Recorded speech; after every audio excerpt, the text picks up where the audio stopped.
So in this video today you will learn how to embrace change and how to thrive as opposed to simply surviving it, and I will tell you why it is important to be able to accept change and why you should do that.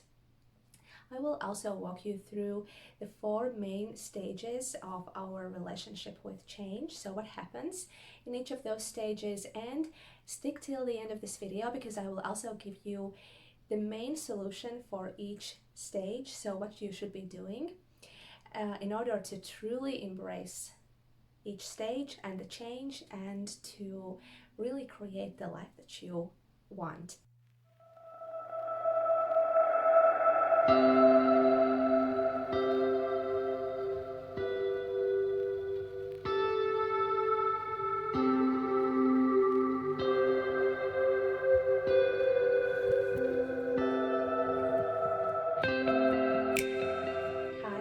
To my channel.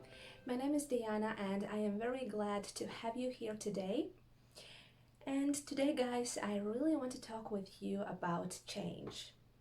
I am very passionate about this topic since change is such a huge and important part of our lives, and after all, change is inevitable. Sooner or later we will have to go through change of some sort. Either it's something that's being brought to us by external influences, or it is something that we want for ourselves, but indeed we cannot escape change. Okay, so this is it. This is what we are going to do, and I would like to start with the why. So why it is important to be able to accept change. Why should that matter for us? Well, I think that the first of the reasons is pretty obvious and self-explanatory, because simply change happens in life. Things happen, and I think this year is a very good example for that, because when 2020 started, I think nobody expected to have this huge pandemic and all the restrictions and limitations that we are still living in, and who knows when it will end, and probably life will never be the same as it used to be before this pandemic. So change happens and we are better prepared for it, so that at the end we can live the life according to our terms and not according to this outer thing that is now controlling us. So that's number one. The second reason, in my opinion, is much more important, and it is that every time we go through change, we also have an opportunity to grow, to evolve, and to become a better version of ourselves. It's basically about taking a step closer to ourselves and peeling off yet another layer of that which doesn't serve us anymore. This is a very valid reason why we should embrace change and why we should invite change. Well, we should initiate it and go through it. Even though it may be scary, even though it may ask a lot of us, and yes, it's not easy. Change is never easy. If it would be easy, we would not grow in the process. Growth takes some challenges to be faced, growth takes some pain to be healed, and everything included. Now that we know why we should not fear change and not reject it, let's talk about the 4 stages and what happens. How do we react to change and how we view it? So, stage number 1, that is basically that period when we don't really know that change is required or that any change is coming anytime soon. We are simply living our lives and doing our thing, and we are oblivious and or ignorant of the fact that we may need to change something. Well, what tends to happen sometimes is that if we kind of get stuck in a rut, and if we don't pay attention to what is going on inside, and if we don't do the work necessary to keep ourselves in alignment with our path and our heart, what tends to happen is that we kind of wander away from our path, And if our life is really a repetition of the same things, and if we are exhausted and often stressed and busy and worried and anxious about all sorts of things, we kind of get further and further away from our true path. And that is when we need to change, depending on how far we have wandered, in order to bring ourselves back in alignment. But oftentimes it is the case that we don't know that. We have no idea that this is the case because we are kind of in this tunnel vision where we can see only the task at hand or our problems and worries or the most important thing of our lives at the moment, and we don't see anything else around us. We don't see the bigger picture, and we don't see that the conditions of our life can be actually harming us in some way. In fact, they could be pretty harmful. They can be very harmful, but we may not have a slightest clue. And this is often the case when other people can easily tell that we are living in conditions that are not good for us. They could tell what is wrong with our life and what we need to change, but we ourselves cannot see that. It is those cases, for example, when we are stuck in a toxic relationship, or perhaps there is an abusive environment in our job, but we are still going there every day. We are still with that person every day, and we don't do anything about that. We don't even consider that change is an option here, because this is how we live. This is our life. So this is stage one. We should change, but we don't know it yet.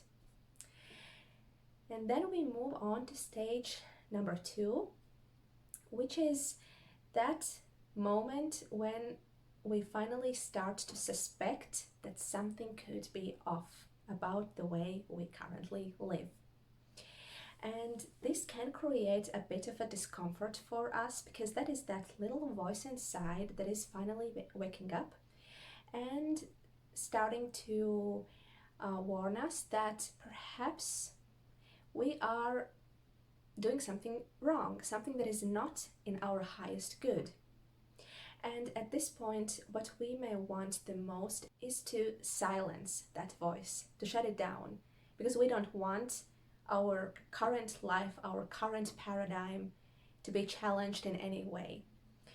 And this is actually where the difficulty of stage number 2 comes in, because more often than not, we will do everything in our power to stick to the old paradigm, to stick to the way we live, because we are familiar with this way of living.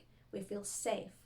And even though we are aware that, okay, yes, my partner is really treating me not nicely, and perhaps really my job is draining me, but I'm fine, I'm okay, I don't want to do anything about that. This is who I am, and we will come up with all sorts of explanations and justifications just to keep the existing reality the way it is.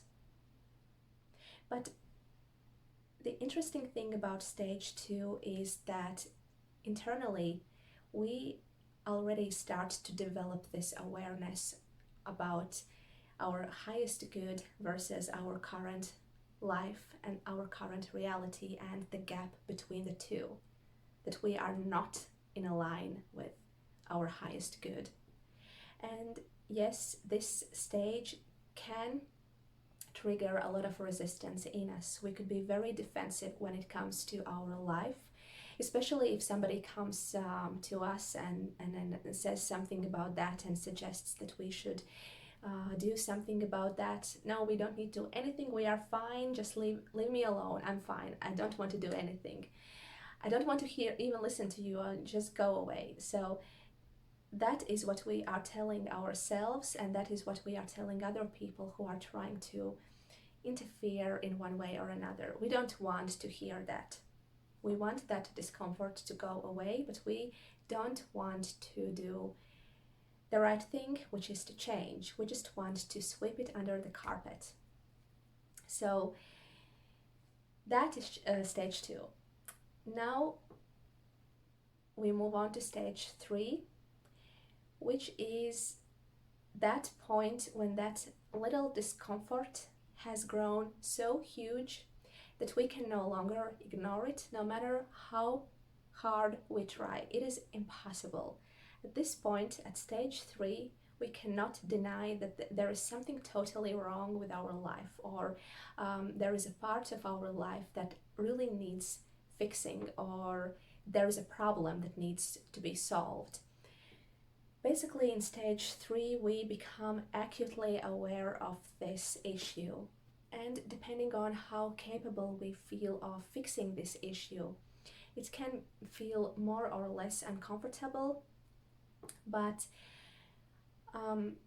if we are thinking about big life changes and growth experiences that really demands a lot of us, it's more likely that we find ourselves in this weird and very unpleasant can't stay, can't leave situation. We are ambivalent about our options and our choices and what we should do, and we often could find ourselves being stuck. For example, we finally become aware of that abusive relationship that we are in, but we may also realize that we cannot leave that person because perhaps our life depends on our partner a lot. Perhaps we have no other home to go and we have no savings to live independently. Perhaps we just don't have other options. We don't have alternatives to change our life. So we are kind of stuck in this abusive situation, which is really, really not good for us, but we cannot get away because we don't see options to do that. And this is the reason why being at stage 3 can be very hard, because we could feel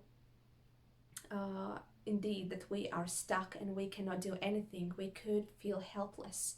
So indeed, stage 3 can be very, very uncomfortable. And then comes stage 4, which is the tipping point. It is that moment when change finally happens. Either it's because something happened independently of us. For example, we were fired from that job we hated, so now we are left to the situation where we have no job and it is gone. Or it can also be that we could no longer take this ambivalence and this can't stay, can't leave situation, and we decided to end this and to quit ourselves, for example. So stage 4 is that moment when our biggest fear sort of comes true, because the fear was there when it was so hard to make that decision and to do something about our situation in stage 3. So stage 4 is that moment when everything that we were afraid of kind of comes true. But the most interesting thing about the final stage, this stage 4, is that it's so much easier to be at this point than it was at stage 3, when we were going back and forth and were unable to decide on anything. But as soon as you now have only one thing to focus on, even if that's your biggest fear, and as soon as you don't have this back and forth ambivalent situation going on, you are now able to focus on that one thing and deal with it. You can now find solutions to that, and you can invest all your energy and resources on this one problem that you are now solving. So this is that feeling that comes with the stage 4, that is the feeling of relief. Even though perhaps you find yourself in a situation where you have no job and no income, at least you are now free to explore the available options and nothing holds you in the past. You are now able to move on and to create a new life for yourself. Even though the starting point can feel pretty bad for you, it can be pretty challenging, but at least that's your only option. You are all in on this option, and that is how you eventually overcome the challenges and how you create your new life, how you adapt and adjust to your new situation, and you eventually end up being fine. Because that's the interesting thing. No matter how hard it was to make that decision in stage 3, um, once we were able to actually do that, to decide, or it was decided for us, it doesn't really matter. But if we look back at the whole thing, then we realize that I should have done this earlier. If only I knew that I would be fully capable of coping with this situation and that I would be much, much happier and better off in my new life, I would have done this earlier. But now, as promised, I would like to give you the most important solution for each stage to make sure that you really get the most out of it. So when it comes to stage 1, what you need to take into account is that you never know when you are in stage 1, and you never know what is it that you don't know, what is it that you are not aware of yet. But that awareness could come tomorrow or the day after, and you never know what would happen. So whenever your life feels quite stable, don't take that for granted. And this is precisely when your life is stable, when you prepare the foundation for the change that may be coming, or the change that you will later want to create in your life. By foundation, I mean you invest in yourself, your skill set, your personal development. You organize your life and manage your life in a way that is sustainable in long term. For example, you take care of your financial matters. You make sure that if something happens, you are fine for a certain period of time, or if you want to change something, you can do it. You are not dependent on your current situation. So you make sure on stage 1 that you prepare yourself for any change that may be coming. When it comes to stage 2, and when that little voice inside has been awakened and it starts to talk to you, your most important thing to do at this stage is don't reject the discomfort. Pay attention to your discomfort and all the negative feelings that may be associated with it. This discomfort that you may be feeling inside has something very important for you, and it wants to communicate that to you. So do pay attention to that. It won't go away. This is the most important thing you have to remember. It won't go away. You can suppress it, that's for sure, but it is not for your own good at all. It does not always mean that there is some huge change that you will now need to make. Perhaps there is just a small adjustment that is necessary in a certain situation. But if you don't take a look at that, and if you don't evaluate what is really going on, then you are not able to take even that small adjustment. And perhaps that's all that is necessary, and that discomfort will go away once you do that. Now, when it comes to stage 3, which is the most challenging of all the stages because of this ambivalence, this is also the most important solution that you need. You need to solve the ambivalence. And this is when you really should actively seeking for help, for support, and try to figure out what are your options, and try to be as open and flexible as possible. Don't just sit in this huge discomfort and don't feel miserable in your life the way it is. Don't feel sorry for yourself, because that is not going to help you in any way. You need to really take a very good look at your life. You need to be radical about that. You really need to see the truth of it. And once you are able to see what is actually going on, what is the truth of your current life situation, then you can start to look for the opportunities and ways to change it, to help yourself to do something about that. So in stage 3, definitely the most important thing is work with that ambivalence and see where it takes you. Definitely don't leave things as they are, because Yes, indeed, that stage 3 can be very, very long. It can last for years depending on what you do or don't do. But it's very harmful for your mental health and well-being in long term. So don't allow yourself to be in that position for long, and solve it as soon as possible. Ask for help. Be rational, be grounded, and just fix it. That is what you need to do in stage 3.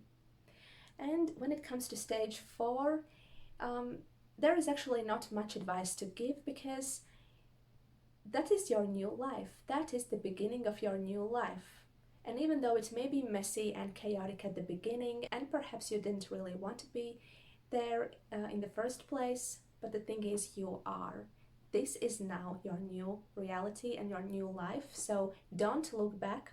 So, yes, the best advice, the best solution for stage 4 is don't look back.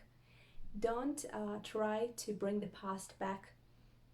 Just create the life that you want. This is your opportunity to finally create the life that you want. Use it wisely. Again, look for help, look for support. There are so many options to be inspired, to be helped, to be supported, and it is only up to you to use those options and to create your life according to what you feel you want the most at the time. One last thing that I would like to add is that I really want to stress the importance of that situation that you may be in. Perhaps you are suffering right now. Perhaps you feel that you are helpless and that you don't have anything, that you cannot do anything about the way your life is currently. But I really, really, really want to encourage you to look past your life, look past the current circumstances, and look also in your heart, because you know what is in your heart and you know that that is your truth. And there is a way to line up with that truth in your heart. And this very situation that you cannot deal with at the moment actually holds the key to your new life, to that life that is in alignment with your heart and with your vision, your desires, and all of that good stuff. So if only you are open, if only you are willing to solve the situation, if only you are really on track with what you desire and what you want, the solutions will come, the answers will present themselves, and you will be able to change your situation. You will be able to make the shift. But before you are able to make the shift externally, you need to make the shift inside. And every time when we are in this crisis situation, when change is happening or it's not happening, we are stuck in a harmful situation, this is our opportunity to transform ourselves on a major level. And we can do that. You can do that. I know that. I believe in you. And I really want to encourage you to believe in yourself, to have that self-trust, and to go ahead and listen to that voice inside, because it knows, and you will be okay. If you would like to have more information on this topic, I have written a blog post about this, so if you are interested, I will link that below. So this is it, you guys. I hope that you found this video helpful and that you could have some ideas for your own life, for your own change that you may be going through right now. Please, if you like this video, don't forget to subscribe, like, and comment. And I'll talk to you soon in my next video. Take